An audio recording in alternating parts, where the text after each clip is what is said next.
ज्ञानतिमिरान्धस्य ज्ञानाञ्जनशलाकया चक्षुरुन्मिलितं येन तस्मै श्रीगुरवे नमः।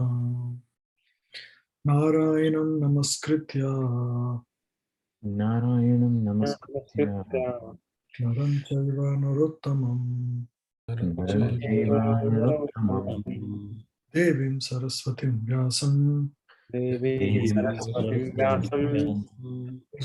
वीरयेत् ततो जयमुदीरयेत्। शृण्वतां स्वकतः कृष्ण षण्मता कृष्ण पुण्यश्रवणकीर्तना पुण्यश्रवणकीर्तन हृद्यन्तस्थो हि अभद्राणि हृद्यन्तोऽस्थिय भद्राणि विधुनोति सुहृत्सताम् विधुनोति नोति सहस्रशतम् सहस्रपान् अष्टप्रायेष्व भद्रेषु नष्टायेषु भद्रेषु नष्टायेष्वभद्रेषु भागवतसेवया नित्यं भागवतसेवया भगवतसेवया भगवती उत्तमश्लोके भगवते भगवती उत्तमश्लोके भक्तिर्भवति नैष्टिकी भक्तिर्भवति नैष्टिकी नैष्टिकी कृष्णाय वासुदेवाय कृष्णाय वासुदेवाय देवकी नन्दनाय च देवकी नन्दनाय च नन्दगोपकुमाराय नन्दगोपकुमाराय कुमाराय गोविन्दाय नमो नमः। गोविन्दाय गोविन्दाय नमः। नमो नमः। Hare Krishna. So we are continuing chapter 7, the son of Drona punished. If you all remember, last week we were discussing, so the context is Sukadeva Goswami was taught Srimad Bhagavatam by his father, Vyasadeva. After Narada's instruction to Vyasadeva, Narada Muni, Vyasadeva sits down to meditate on the Supreme Lord in his own ashram, and he gets the relation of both Supreme Lord as well as the his illusory potency. And after that, he teaches this knowledge to his son, Sukadeva Goswami. Even though Sukadeva Goswami was a self-realized soul, and he does not need any, he doesn't need any further instructions, but still he, Bhagavad Katha is such a nectarian rendering that even a liberated soul will be very much interested in hearing it. So that was the reason Sukadeva Goswami learned Srimad Bhagavatam from his father. After that, Saunika Rishis will ask Sukadeva Goswami,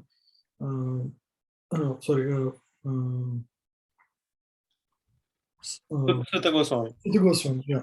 Saunika Rishis would ask Sutta Goswami, what exactly happened, how Parikshit Maharaj got to hear this message. So in answer to that, Sutta Goswami starts narrating the historical narration that concluded in Parikshit Maharaj asking for the, asking to hear from Sukadeva Goswami. So to narrate, the story begins with when Ashwadama mercilessly killed the 5 sons of Draupadi. So Ashwadama one night, after the war was over, almost every party, both parties were very clear who was the winner, and Duryodhana was also defeated. He was he was almost in the last phases of his life. Ashwadama, out of revenge, goes to the Pandavas' camp and kills the 5 sons of the Draupadi mercilessly. Those were sleeping. There was no, there was no announcement or anything. He just goes and kills the 5 kids and takes the heads to Duryodhana and shows him as a victory lap, which Duryodhana immediately rejects, saying this is a very sinful act.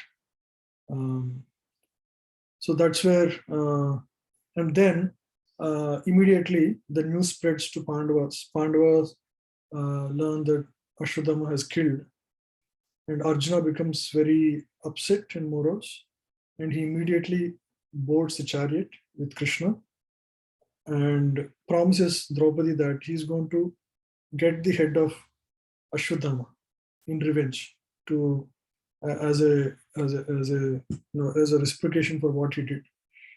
So that's where the context is.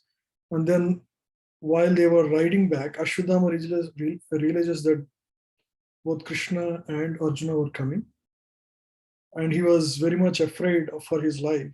And so he decides to, there are only two options. Either he somehow need to either attack them or suicide. Those are the two options. And he didn't, because he's not a devotee, he didn't take shelter of the Lord. So naturally, he actually had one weapon, Brahmastra, which he was taught by his father, and he releases the Brahmastra on Arjuna. And looking at this bright effulgent light, Arjuna gets bewildered. He doesn't know what's the source of this sudden atomic explosion. And so he immediately takes shelter of Krishna. We saw 4 prayers that were offered by Arjuna in the last session. Now we'll continue from there.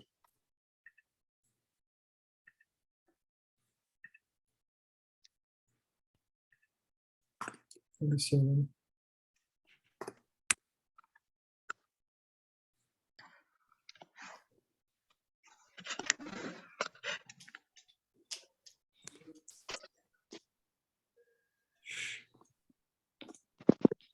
we learned that the etiquette followed by Arjuna in the last session.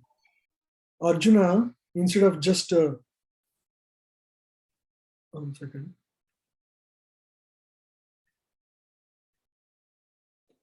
Arjuna, instead of directly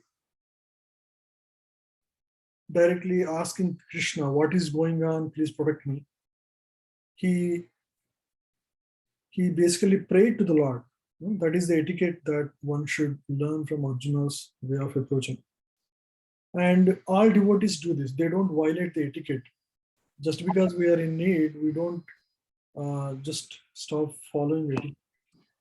I gave the other example where Arjuna again followed etiquette when Lord Krishna leaves the world, and Yudhishthira Maharaj sends Arjuna to Dwarka to inquire about Krishna.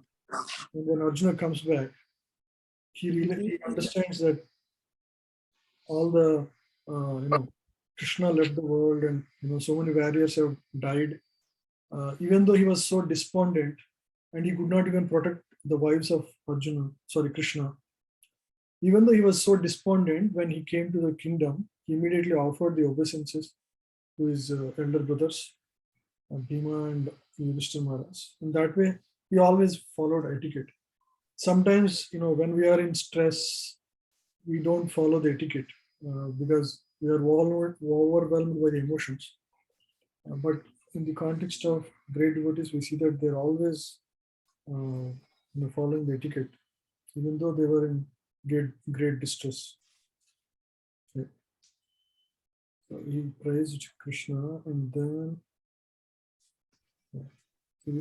thus you will descend as an incarnation to remove the burden of the world and to benefit your friends, especially those who are your exclusive devotees and are constantly wrapped in meditating upon you. The devotees are always taking shelter of the Lord, and Krishna always wanted to protect them, always will protect them.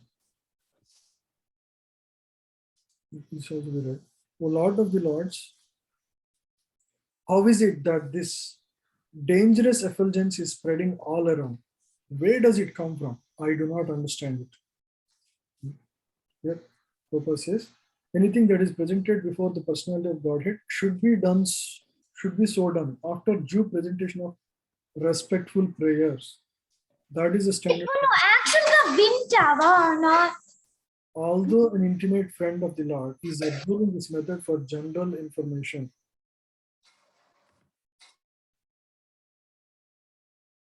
Next text.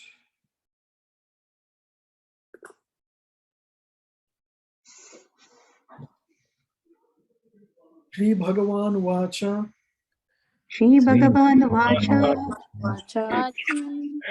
एतेदं द्रोणपुत्रस्य वेतेरं द्रोणपुत्रस्य ब्रह्मम् अस्त्रं तदाश्रितम् ब्राह्मणास्त्रं नैवासौ Veda संहारम् प्राणबाधा उपाश्रिते उपास्त्रा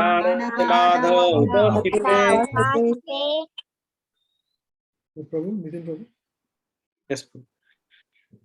Hare Krishna. Jai Srila Prabhupada. The Supreme Personality of Godhead said, "Know from me that this is the act of son of Droṇa.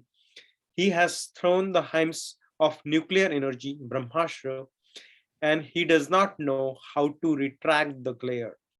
He has helplessly done this, being afraid of imminent death." Yeah. So we discussed this also last week, because Ashuddhama, right, he's like a demonic mentality. He doesn't take shelter in God. He just helplessly, out of anxiety, he just threw this Brahmastra, and he doesn't know even how to retract it. Just like how in today's world wars are happening, the people who are engaged, they don't know how to stop the destruction, but they're causing it. So similarly, Ashuddhama just threw out of his own self-protection, right? He just threw the Brahmastra, and he doesn't even know how to retract it. Yeah. So Brahma, can you read, Prabhu, please? Yeah, the Brahmashra is similar to the modern nuclear weapon manipulated by atomic energy. The atomic energy works wholly on total combustibility, and so the Brahmashra also acts. It creates an intolerable heat similar to atomic radiation, but the difference is that the atomic bomb is a gross type of nuclear weapon, whereas Brahmashra is a subtle type of weapon produced by chanting hymns. It is a different science, and in the days gone by, such science was cultivated in the land of Bharatvarsha. So Brahmastra is also like modern day atomic bomb. Modern day atomic bomb is a gross type of nuclear weapon, while Brahmastra is a subtle type of weapon, meaning it is invoked with mantra, and it has the same effect. It can cause a lot of energy generation, heat, and can destroy things at the target. Subtle type, we cannot see it from our eyes. Is that correct? Yeah, we cannot see, because no, Brahmastra you can see the effect because its heat is gross, right? Heat, yeah, fire is gross. You can see the effect, but it is invoked subtly because it is controlled by mantra, not by fire. Like atomic weapon, I don't know exactly how it starts, but it's a very gross weapon. This one is a very subtle weapon. And also the nuclear bomb, it is more devastating. I mean, they don't have control over it. The whole area gets, and a lot of people get. Entire place gets destroyed. But this here, Brahmastra is a targeted weapon. If it were to kill the child in the womb, only targets that. It doesn't destroy even the person who is bearing the child. So it's very targeted weapon. Yes, Prabhuji.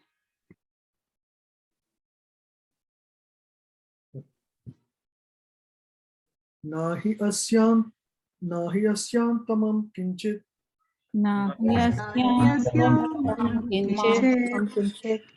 Astram pratyavakarshanam. Jahi astra tej unnadham.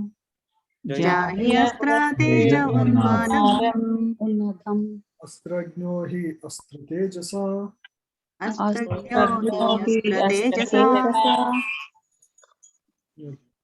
Anyone like to read?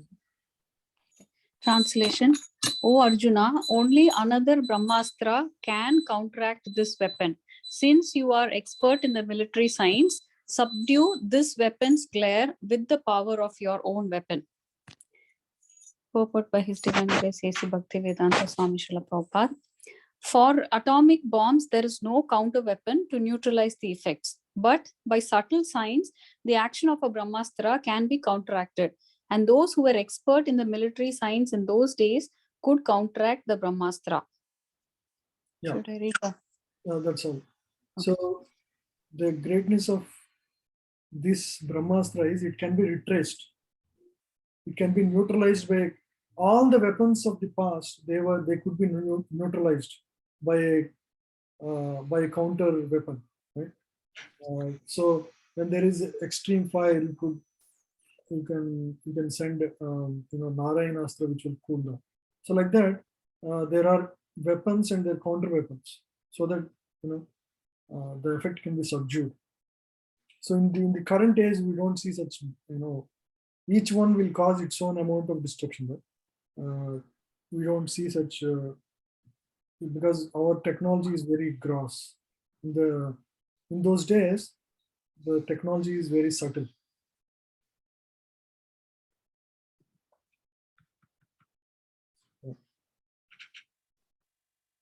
So we can read the translations directly. Some of these, because it's a storyline from here. Sri Shukadev, okay, can anybody read? Aman I Prabhu? can read, Prabhuji. Oh, go ahead. Yeah, please read. Okay.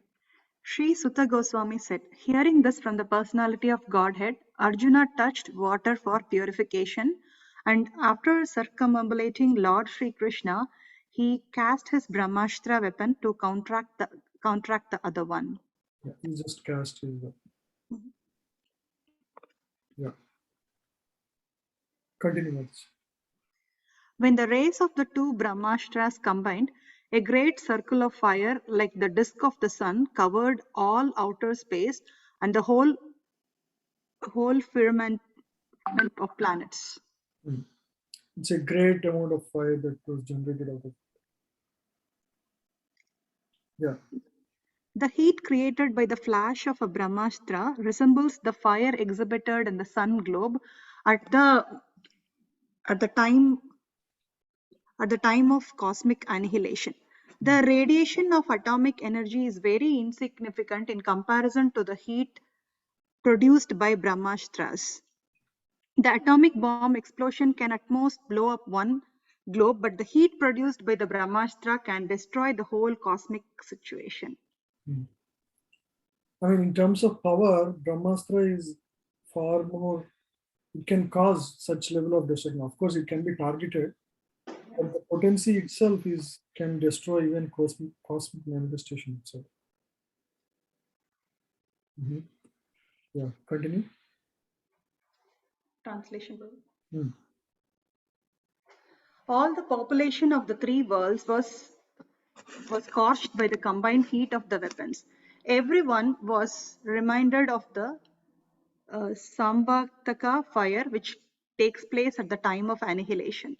Everyone started feeling heat in all the three worlds. Just like Samvartika fire that happens at the end of annihilation of the universe, is similar, which engulfs the entire universe. So similar heat was generated at this time. Yeah, continue. Shall I read, Prabhuji? Yeah, yes. Hare Krishna. Srila Prabhupada ki jai. Thus, seeing the disturbance of the general populace and the imminent destruction of planets, Arjuna at once retracted both Brahmastra weapons as Lord Sri Krishna desired. The theory that the modern atomic bomb explosions can annihilate the world is a childish imagination. First of all, the atomic energy is not powerful enough to destroy the world. And secondly, ultimately, it all rests on the supreme will of the Supreme Lord, because without his will or sanction, nothing can be built up or destroyed. The world can be destroyed only by the will of the Lord and not by the whims of tiny politicians. Lord Sri Krishna desired that the weapons released by both Droṇa and Arjuna be withdrawn, and it was carried out by Arjuna at once. Similarly, there are many agents of the all-powerful Lord, and by his will only can one execute what he desires. So what Prabhupada is stressing is this it happened by desire of the Lord that the destruction was stopped here. The two Brahmastras were released and the whole universe is getting heated up. And Lord's desire is always the predominant factor. Even if the politicians want to, throw atomic bombs, they cannot cause the destruction of the worlds. Because ultimately the sanction of the Lord is necessary for any action to take its effect. So without such sanction, it cannot happen. So people think that they are the controller, and or some atomic bombs can destroy the world. Unless it is sanctioned by the Lord, nothing will happen like that. Understand that Supreme Lord is the supreme controller. Tata asadya sarasa Tata asadyata rasa darunam sutam Varunam Bhavati Darunatam bhavandham dhamarsatam raksha Bhavandamastaksha Sumra Osanaya Yata. Pashumrasanya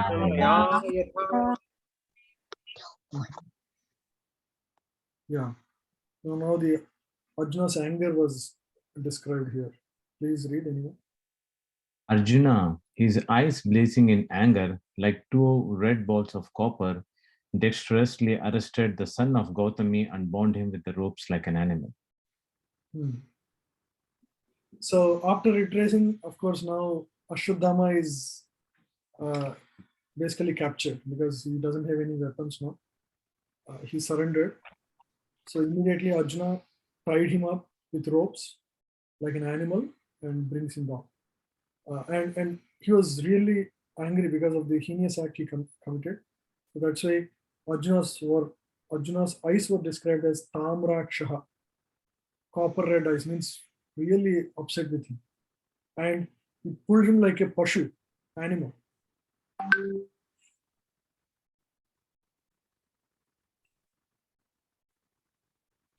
Shibraya nena santam. Shibirayani Nishantam Rajva badva ripumbalat. Raharjunam prakupito. Arjunam prakupito Bhagavan Ambudekshana. Bhagavanam Budekshanaha. So in this verse, after describing Arjuna's anger, even Krishna's anger was described. But Prakupito means he is also very upset and anger. However, when you look at the eyes of Krishna, they are Ambujakshana. Bhagavan Ambujakshana means his eyes, even though angry, very expressing a lot of anger, even in that condition, they are looking like lotus eyes. Ambujakshana means looking like lotus eyes. Just to echo Arjuna's feeling, Krishna was also showing his anger. I mean, for Krishna, Arjuna could be in the influence of the modes, but Krishna is never. He's above the modes of nature. But to accompany his devotee, he also expresses his anger. But his eyes are Ambujakshana, looking like lotus eyes. Please read. After binding Ashwatthama, Arjuna wanted to take him to the military camp. The personality of Godhead Sri Krishna looked on with his lotus eyes, spoke to Arjuna in an angry mood. Thank you. Yeah.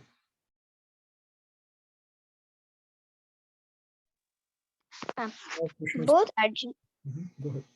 Both Arjuna and Lord Shri Krishna are described here in an angry mood, but Arjuna's eyes were like balls of red copper, whereas the eyes of the Lord were like lotuses.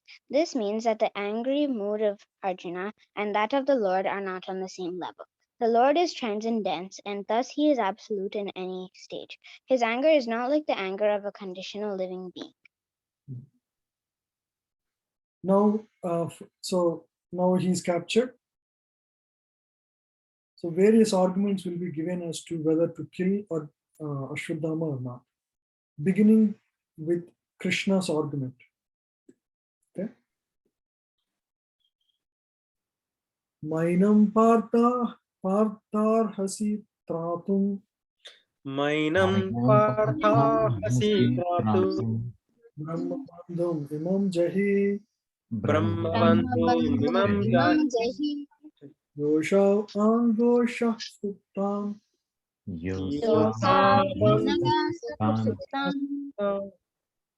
avadhin nishibalakam. So here Ashwadhama is referred as a Brahma Bandhu. He is the son of Dronacharya, but by his character he is not a Brahmana because he acted so cruelly against his son. So he is referred to as a Brahma Bandhu, means one who is in blood relation to a Brahmana. Please read. Lord Krishna said, "O Arjuna, you should not show mercy by releasing this relative of a Brahma Bandhu, for he has killed innocent boys in their sleep." Yeah, so Prabhupada explains about what is Brahma Bandhu. Brahma Bandhu is like a son of a high court judge cannot be a judge automatically. You need to acquire his qualifications. Similarly, no one can become a Brahmana by birth. They have to acquire the qualification.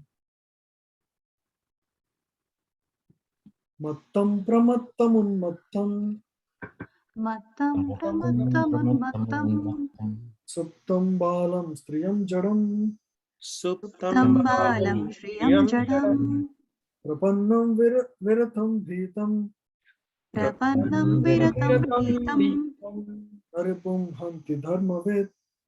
naripum hanti dharmavet. So Krishna gives a religious reason why it should be principles of religion as to why he should be killed. Okay, please read. A person who knows the principles of religion does not kill an enemy who is careless, intoxicated, insane, asleep, afraid, or devoid of his chariot. Nor does he kill a boy, a woman, a foolish creature, or a surrendered soul. So these are warrior codes. If somebody is in this state when he's intoxicated or mentally ill or is asleep or is fearful and surrendered and he doesn't have a chariot, so these conditions should not be exploited. And a boy or a woman or a foolish creature or a surrendered soul should not be also killed. So in this case, the boys were asleep in their home, and they were boys, right? They were children. So in double counts, he was wrong by killing them.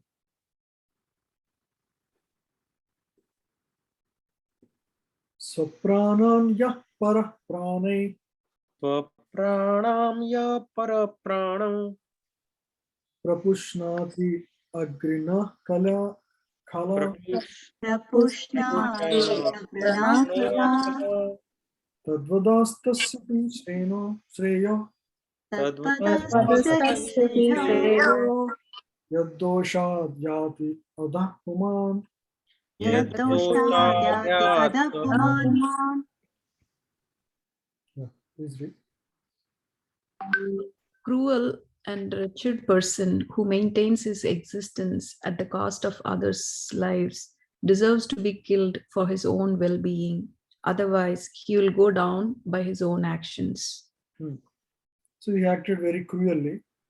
If he is not killed, there are repercussions. He's going to get his karmic. He's going to get punishment in hell. So it is better to give him punishment right now, so that he will be taken away from his karmic implications. So this we covered already. So can you read from here? A life for he says that in the act of killing an animal there is a regular conspiracy by the party of sinners, and all of them are liable to be punished as murderers, exactly like a party of conspirators who kill a human being combinedly. He who gives permission, he who kills the animal, he who sells the slaughtered animal, he who cooks the animal, he who administers the distribution of the foodstuff, and at last, he who eats such cooked animal food are all murderers, and all of them are liable to be punished by the law of nature. No one can create a living being despite all advancement of material science, and therefore, no one has right to kill a living being by one's independent whims. This is the logic. Nyaya principle is because one cannot create life, he has no right to take the life out. Even when in the past Vedic times, there were Ashwamedha Yajna, or or even go. What is it called? Even Gavalambam, Ashwamedha. So these are all killing cows or horses. These were done, but they were done through mantras, and as part of the process of the sacrifice, the animals were revived with a younger body. But in Kali Yuga, or nobody is capable, and so nobody is allowed or permitted by law, by at least the cosmic law, to actually kill the animals. Okay? So this is talking about animal eating, meat eating. So all the people who are involved will get punishment.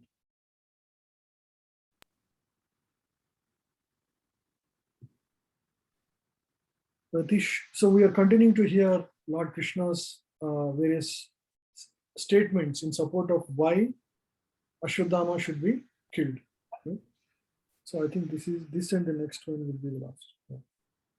Pratishrutam cha bhagavata Pratishrutam cha bhagavata Panchalyai Shinvato Mama Panchalye Shunavato Mama Aharisye Shirastasya Aharishe Sirastasya Manini Putraha.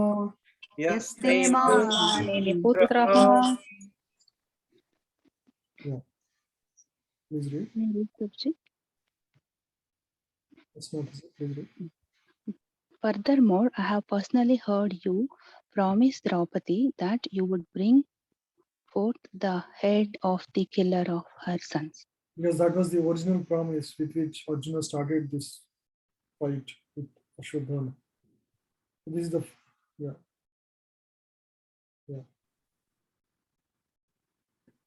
Tadasho Vadyatam Papa Tadaso Vadyatam Papa Atatayatma Bandhuha Bandhuha Tuscha Vipriyam Veera Atuscha Vipriyam Veera Nipam Shanah Kritavan Kulapamshana. Please read. This man is an assassin and murderer of your own family members. Not only that, but he has also dissatisfied his master.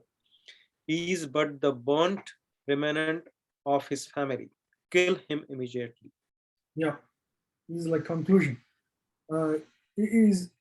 Suppose a person does some work, it should at least satisfy his master. But his master Duryodhana was also dissatisfied with the act of Ashwadhama. Right? And he was an assassin and a murderer, because there is no reason for why he should kill the innocent children of Pandavas. Right? So with all these reasons, it's better to kill him immediately, just to save him.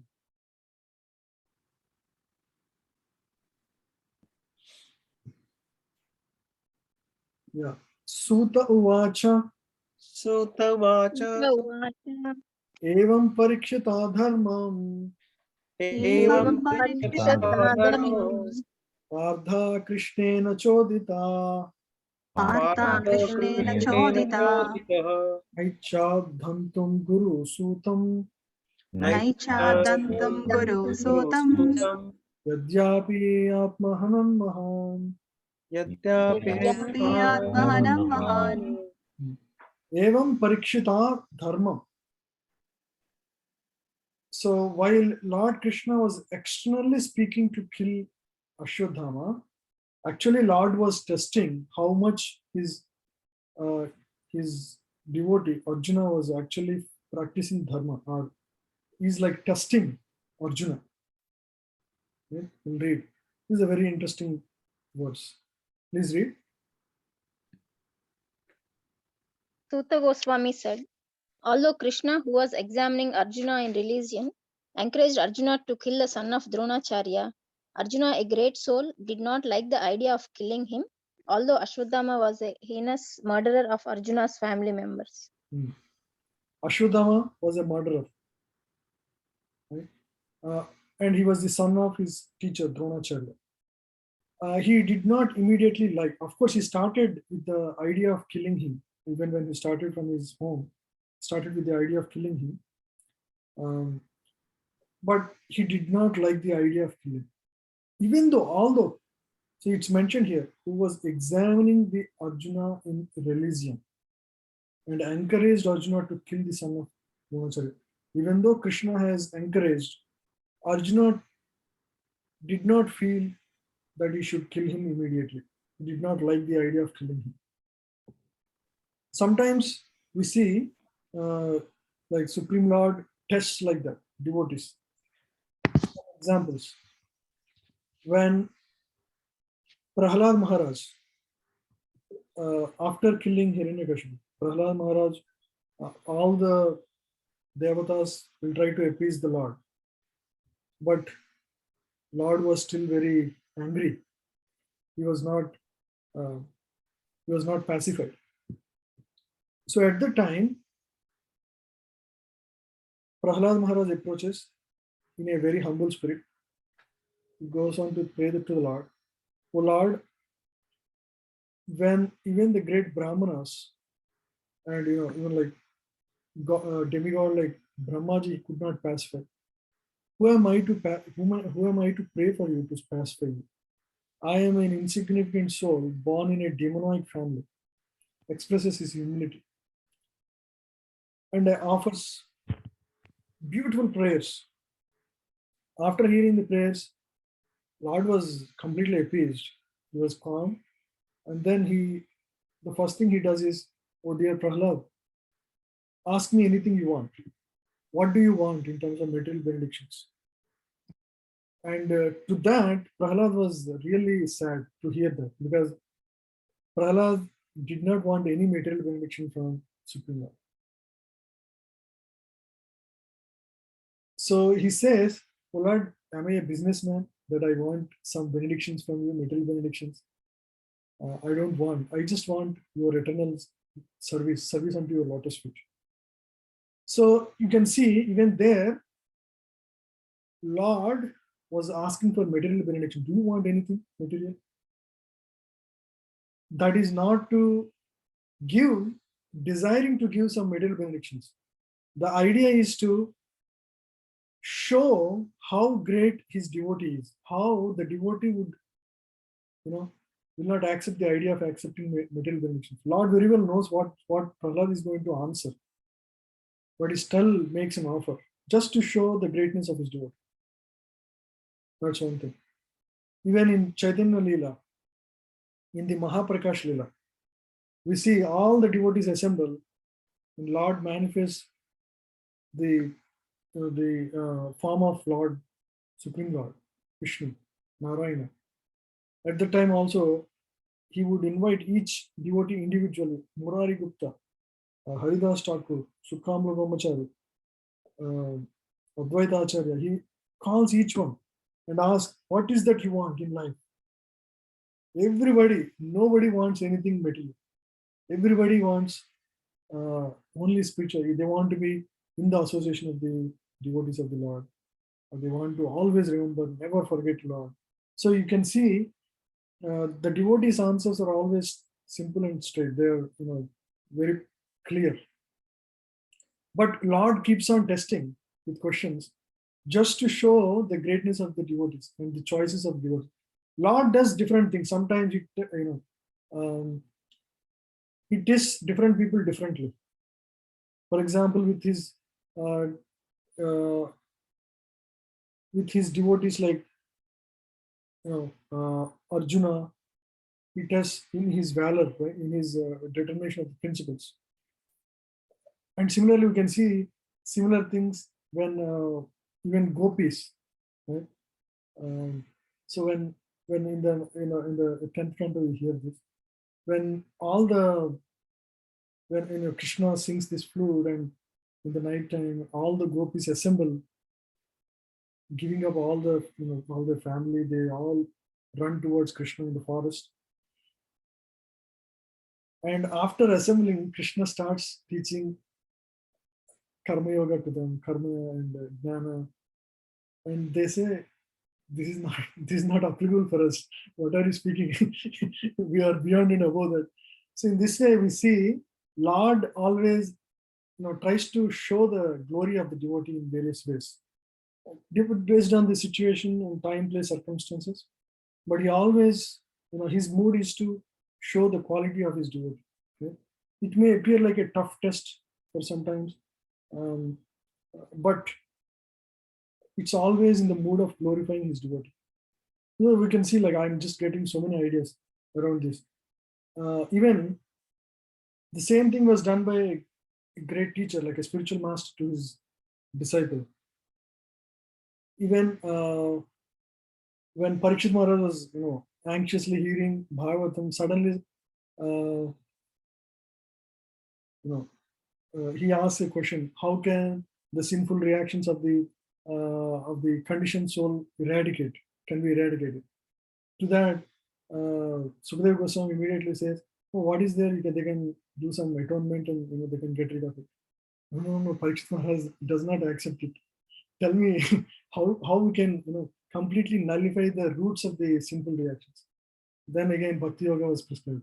So in this way, the devotees, even though they want to listen and accept the principles, but they stand by their their character always. They stand by that. So it's a very important principle to understand.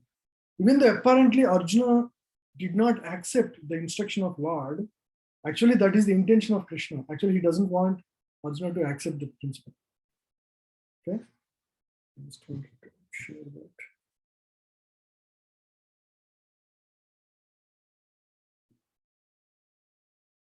Okay, please read this. Very important. Arjuna was a great soul, undoubtedly, which is proved here also.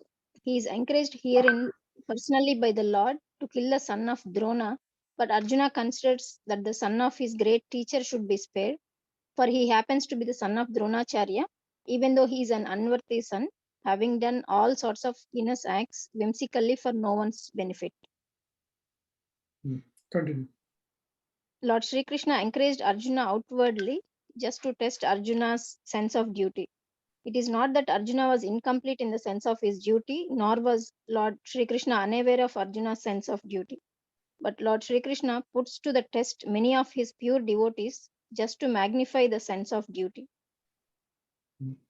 See, again, Prabhupada was also mentioning the gopis were put to such tests as well, like I was talking about. Prahlad Maharaj was also put to such a test.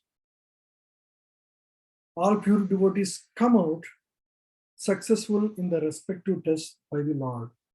Yes, Aman Prabhu, you have a question? Yes, Hare Krishna Prabhuji. I had a question here. So it is also true that when the Lord tells you to do something, he may have reasons which maybe we don't comprehend with our own limited understanding and our own sense of what is right and wrong. So on one hand, in Bhagavad Gita, they also tell us, like, when Lord tells you to do something, you do it without question. But then he also is testing us here, like you were describing. So just trying to understand, like, where do you draw that line, like that he's testing you, so you should act, in a sense of, differently than when he tells you to do something. Yeah. So I mean, we can understand from the context. He was giving reasons, and it's still an open discussion for Arjuna to propose his idea. He didn't so. It's not like the devotee just need to blindly follow in every word of it. We can always check. For example, in our case, when we don't have clarity, we can always double check with a superior. Right? So Yeah. so the idea is the devotee acts very dutifully. He knows what is the right thing. He can put his arguments as to why he thinks it differently. Right? So in this case, Arjuna did not right away accept. Doesn't mean that he is rejecting Krishna. So there's going to be further conversation. He's just silent, but he was considerate about Ashwadhama situation. Right? I mean, many of us feel this is Arjuna's argument is not valid because how can a person like Ashwadhama, who killed his own the sons of Arjuna himself, right? How can he should be spared? It doesn't appear logical. But if you think otherwise, also if you look at who is Droṇacharya was teacher of Arjuna, and all that he learned today, or all the military art that he knows, was originally given by Droṇacharya. So there are various considerations. Okay? So I mean, you can see other further arguments from Draupadi why she thinks it should not Ashwadhama should not be killed. Okay? Yeah. So it's at this point it's just a consideration from Arjuna. He didn't say no; he just considering it. Okay. Thank you, Prabhuji.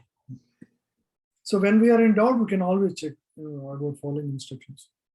And for example, in the case of Prahlad Maharaj, it's very clear. Prahlad Maharaj very well knows conditioned soul has the seed of lust in the heart. Right? So it has the seed of lust is in the heart of a conditioned soul.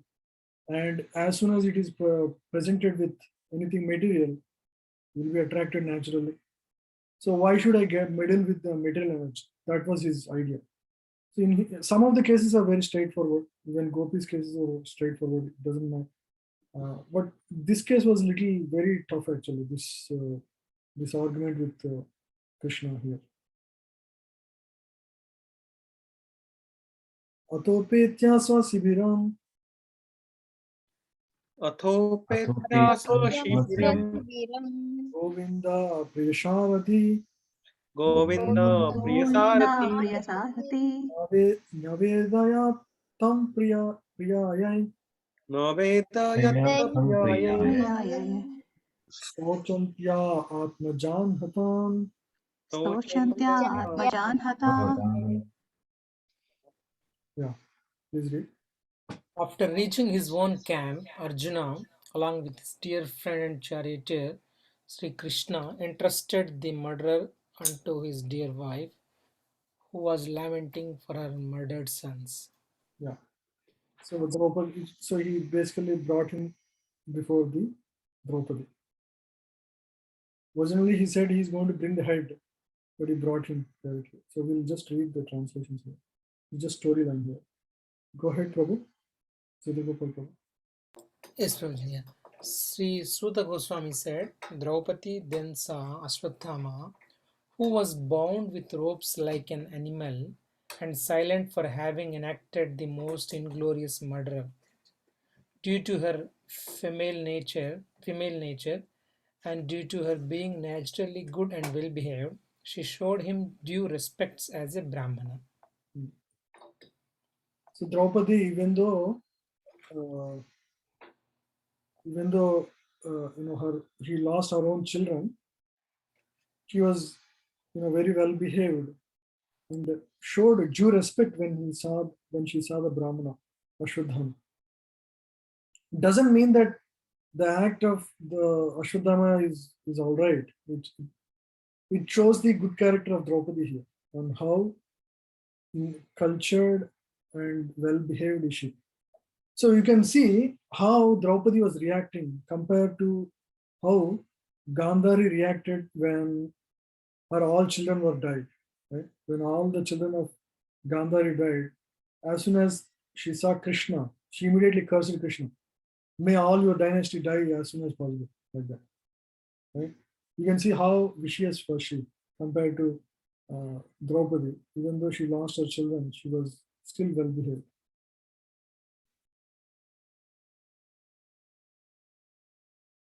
We'll skip this. Yeah, please go ahead. Go ahead, anybody else? She could not tolerate Ashwatthama's being bound by ropes and being a devoted lady. She said, release him, for he is a Brahmana, our spiritual master. So she immediately asked to relieve, because she could not see, because she's seeing Dronacharya in his frame, right? She's seeing Dronacharya, and so she immediately asked to relieve. Yeah, please read this. But in spite of all of this, Draupadi desired that Ashwatthama be at once released, and it was all the same a good sentiment for her. This means that a devotee of the Lord can tolerate all sorts of tribulation personally, but such devotees are never unkind to others, even to the enemy. These are the characteristics of one who is a pure devotee of the Lord. This shows the character of Draupadi more than anything else. It's not that Ashwatthama his actions are okay here. She is a very soft-hearted lady. That's the whole reason. She could come to terms with her own loss. And now she's not just emotional. She gives various reasons as to why it should not be done. Go ahead, brother. Continue. It was by Dronacharya's mercy that you learned the military art of throwing arrows and the confidential art of controlling weapons. Yeah, all that you know, Arjuna, is all because of your teacher. So always remember that it is Dronacharya's mercy that you know what you have right now. Continue. He, Dronacharya, is certainly still existing, being represented by his son. His wife, Kripi, did not undergo a sati with him because she had a son.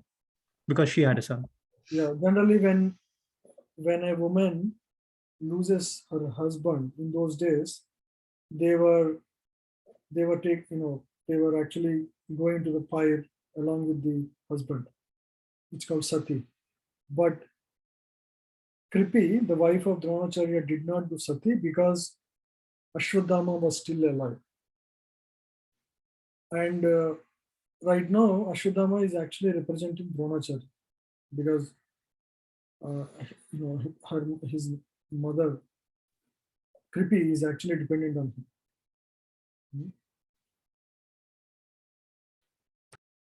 Yeah, please read. So the point is, she knew that she know the pain of losing her children. She did not want Kripi to have the same experience. She knows how much pain it is to lose children, even though it is because of Kripi's son that she lost her 5 children. But still, she is very, very compassionate, and she did not want Kripi to go through the same experience. Now that she lost her husband, she should not lose her son also. So look at the consideration of a devotee. So it's beyond imagination, right? So that is how kind devotees are.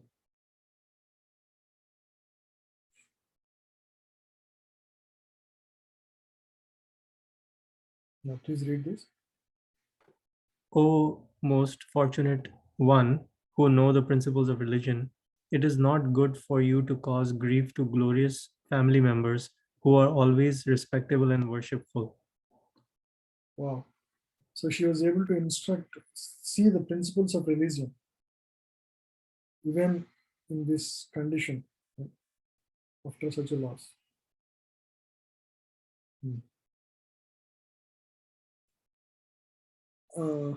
Yeah. Yeah, please read the same argument. My lord, do not make the wife of Dronacharya cry like me. I am aggrieved for the death of my sons. She need not cry constantly like me. Yeah, he didn't want her to go through. She was so empathetic to Kripi, the wife of Dronacharya.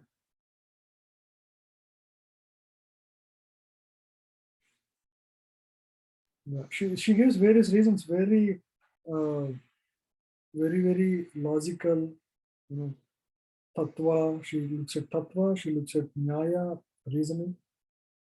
So it's very thoughtful. Yeah. Go ahead, Prabhu. If the kingly administrative order, being unrestricted in sense control, offends the Brahmana order and enrages them, then the fire of that rage burns up the whole body of the royal family and brings grief upon them all. So the most important thing is one should not offend a Brahmana and enrage them, because that will cause the destruction of the administrative order. If Brahmanas were offended, the administrative order will be destroyed. So she is considerate about the bigger picture. Right? She is considering the reactions of killing Ashwadama, right? Because it will enrage everybody. Suta Uvacha. Suta Uvacha. Dhamyam Sakuruna. Dharmanyayam Sakarunam. Niryalikam Samam Mahat. Nirvyalikam Samam Mahat. Rajadharma Suto Rajya.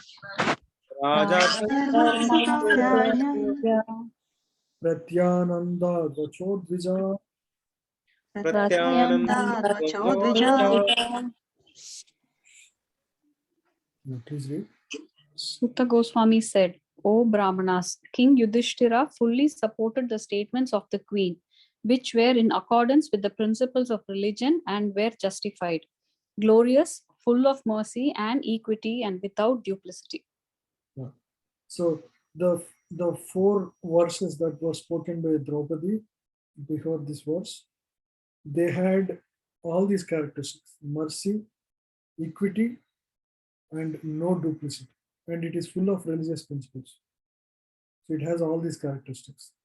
So looking at that, so Yudhishthira Maharaj, so they're all very cultured, so they can see all these principles are there in these words spoken by Draupadi, and they immediately accept. Right? So once the king accepts, naturally everybody would accept, right? Assembled people. Let's see what happens.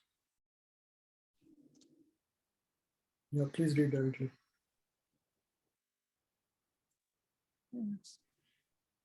Nakula and Sahadeva, the younger brother of the king, and also Satyaki, Arjuna, the personality of Godhead, Lord Sri Krishna, son of Devaki, and the ladies and others all unanimously agreed with the king. Yeah, naturally, now Yudhishthira Maharaj took some position. Naturally, everybody immediately need to express whether they agree or not. Because if one of the brothers expresses, that is different. But now the king is expressing, naturally everybody, along with Supreme Lord and all the assembled people, everybody accepted, were okay with this proposal to spare the life of Ashwadama.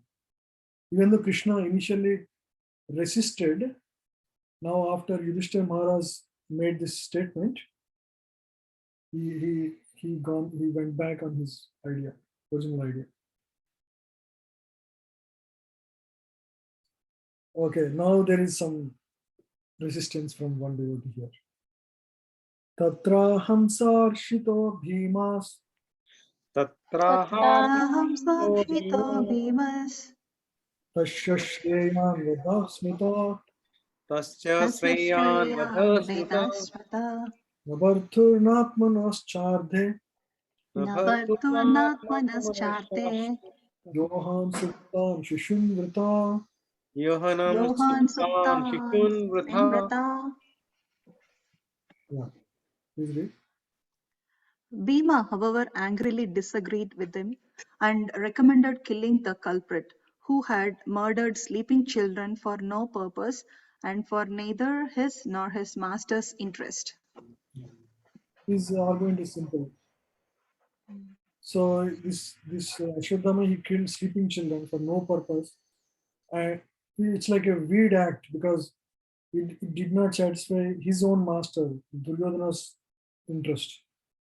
Duryodhana did not feel happy about his action. So what is the point of sparing his culprit's life?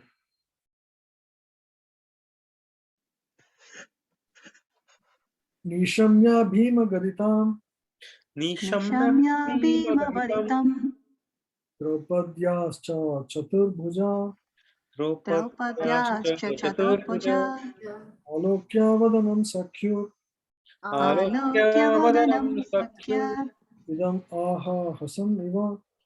Idam Aha Hasan Iva. Now Chaturbhuji, Lord Krishna, immediately entered to. Now there are two parties. So immediately Lord manifested. It looks like Lord manifested 4 hands. With 2 hands stopping Bhima and 2 hands stopping Draupadi and the rest of the other party. If there are 3 parties, maybe 6 hands will be manifest. Right? Yeah, please read. Chaturbhuja, the four-armed one, or the personality of Godhead, after hearing the words of Bhima, Draupadi and others saw the face of his dear friend Arjuna, and he began to speak as if smiling. So now somebody need to break the riddle. Two parties are here. One wants to be killed. On that side only Bhima is there.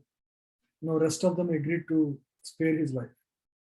So Krishna is going to solve the riddle. How is he going to solve the riddle? Please read this.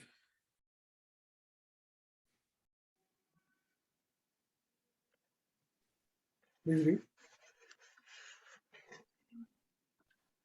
The personality of Godhead Sri Krishna said, "A friend of a Brahmana is not to be killed, but if he is an aggressor, he must be killed. All these rulings are in the scriptures, and you should act accordingly. You have to fulfill your promise to your wife, and you must also act to the satisfaction of Bhimasena and me."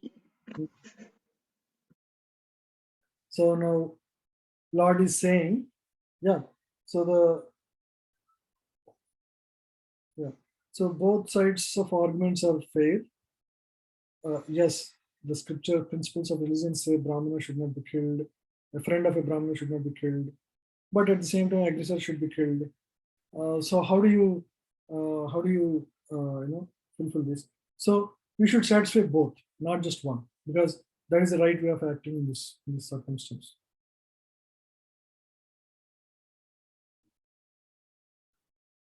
So Arjuna is very intelligent, so he will solve it. See, Suta Uvacha. Suta Vacha. Arjuna Sahasajnaya. Arjuna Sahasajnaya. Hare Hardam Mahasina. Hare Hardam Atasina. Manim Jahara Murdhanyam. Vijasya Sahamudhajam.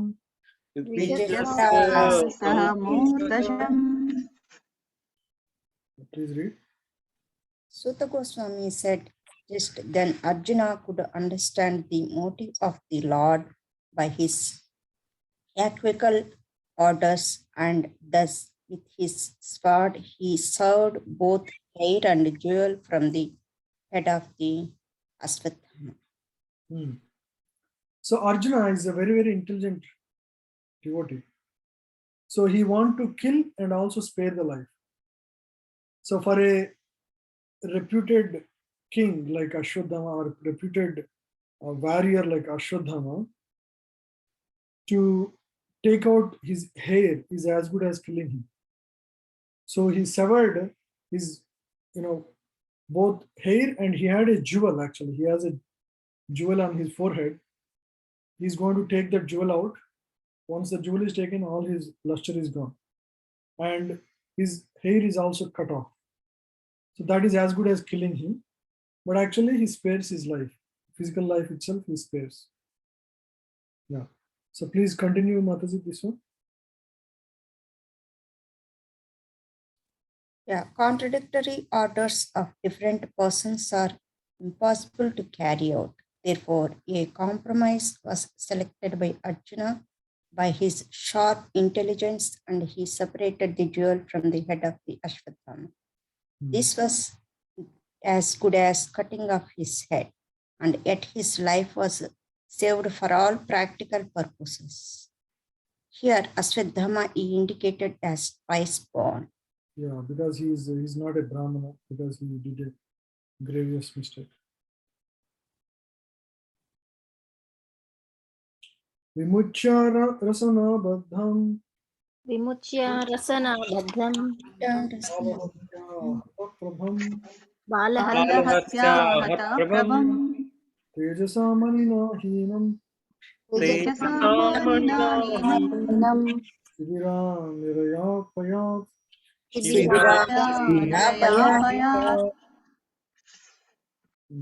read. He, Ashwadhama, had already lost his bodily luster due to infanticide, and now, moreover, having lost the jewel from his head, he lost even more strength. Thus, he was unbound and driven out of the camp. So he lost his luster because of his misbehavior, or his killing of children. And now he lost his jewel as well on his forehead. So he lost almost all his strength. He was just thrown out from the camp.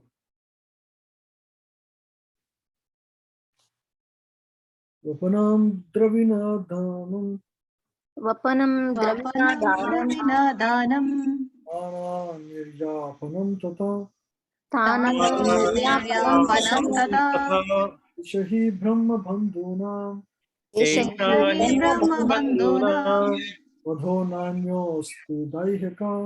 vadho nanyosti daihika. Cutting the hair from his head, depriving him of his wealth, and driving him from his residence are the prescribed punishments for the relative of a Brahmana. There is no injunction for killing the body.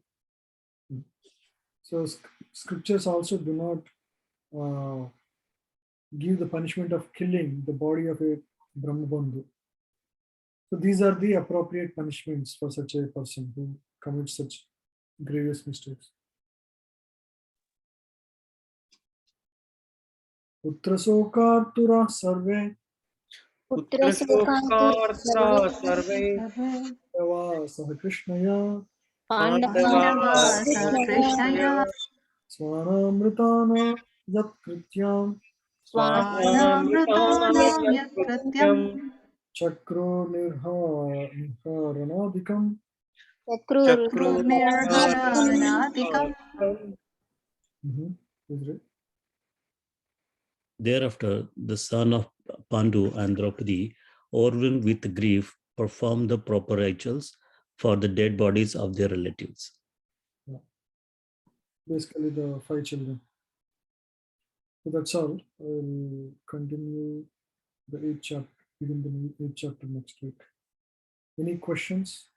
It's just a more or less like a storyline, bringing the context for us.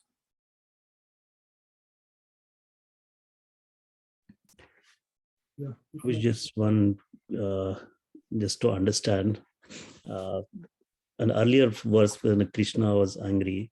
So Krishna is supreme God, and he has control over like all 3 material modes. So how do I understand like in his anger?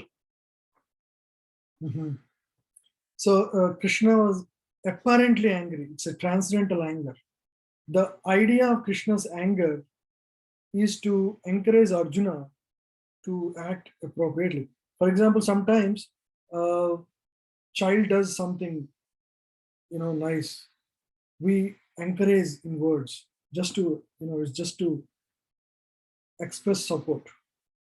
It may not be really necessary there, but you still do it. So Lord Krishna's anger was also like that.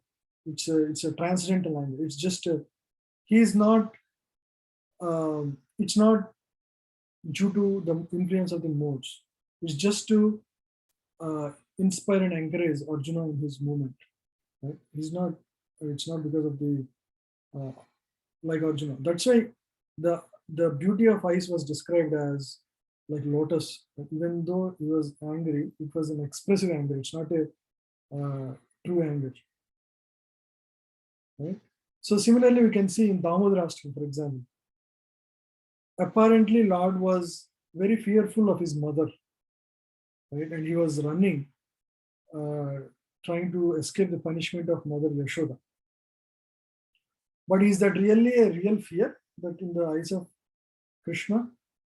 It's a transcendental act just to enhance the love of his mother. Like when the child, runs like that, the mother feels more affectionate. So it's to encourage the transcendental love between Yashoda and himself. Lord does is like that. So Lord acts in ways which apparently appears like any conditional soul acts, but the devotees explain how actually that those are transcendental acts. Those are not like acts like any one of us. So that is a transcendental language therefore. Sure. Thank you, Prabhuji. Anything else? Okay, so 3:40 will end here. Thank you all very much. Hare Krishna. Hare Krishna. Hare Krishna, Prabhuji. Hare Krishna. Thank you, Hare Krishna. Hare Krishna, Prabhuji. Thank you.